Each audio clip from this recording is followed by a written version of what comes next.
सबको praise the Lord, जय मसीह की। और मैं इसमें एक बार फिर आपके बीच में एक परमेश्वर के वचन के द्वारा मैं आपको उत्साहित करना चाहता हूँ।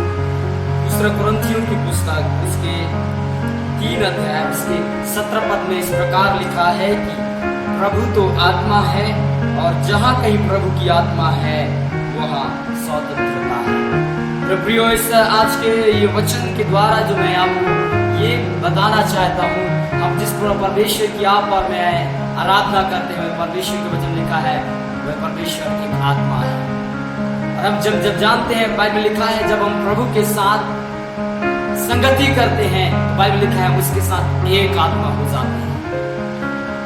तो मेरे प्रियो, मैं आपसे ये इस प्रकार आपको बताना चाहता हूँ, जब भी हम परमेश्वर की उपस्थिति में, हम प्रभु की उपस्थिति में बैठते हैं, तब हम जो है परमेश्वर के साथ संगति करने के कारण उसके साथ एक आत्मा हो जाते हैं। इसलिए मैं आपको इसलिए बताना ये चाहता हूँ, जब भी आप परमेश्वर की उपस्थिति में बैठते हो, आपकी आत्मा और परमेश्वर की आत्मा एक हो जाता है।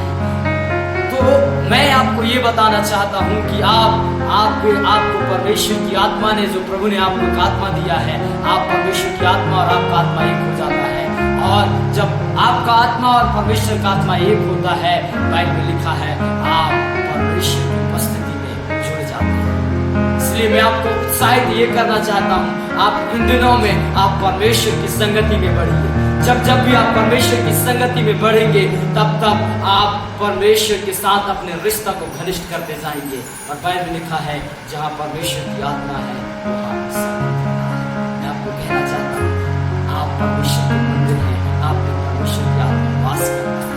और जब परमेश्वर की आत्मा आप में वास करता है, आप इधर जाएंगे, उधर आपके जीवन के द्वारा परमेश्वर स्वतंत्रता को लेकर आप जहाँ जाएंगे वहाँ लोग छुटकारे को प्राप्त करेंगे। आप जहां जाएंगे प्रभु आपके साथ अद्भुत कार्यों को करेगा, क्योंकि परमेश्वर की आत्मा आपके साथ है। वहां पर कोई बीमारी, कोई अंधकार की ताकत आपको बांध नहीं सकता, क्योंकि जहां परमेश्वर की आत्मा है वहां स्वतंत्रता है। इसलिए मैं आपको कहना चाहता हूँ, इन दिनों में और भी आप परमेश्वर की उपस्थिति में बढ़िए, क्योंकि परमेश्वर इन दिनों में आपको, आपकी आत्मा और परमेश्वर की आत्मा एक होकर प्रभु आपके लिए अद्भुत कामों को कई दिनों में करने जा रहा है। इसलिए मेरे प्रियो, आज के इस वचन के द्वारा मैं छोटा सा संदेश आपको ये देना चाहता हूँ कि अगर प्रभु का आत्मा आपके ऊपर है तो आपके जीवन में स्वतंत्रता है, और स्वतंत्रता है उधर परमेश्वर का आत्मा है। इसलिए इन दिनों में आप परमेश्वर की आत्मा की उपस्थिति में बढ़िए। प्रभु वचन के द्वारा आपको बहुत ऐसे आशीर्वाद। God bless you.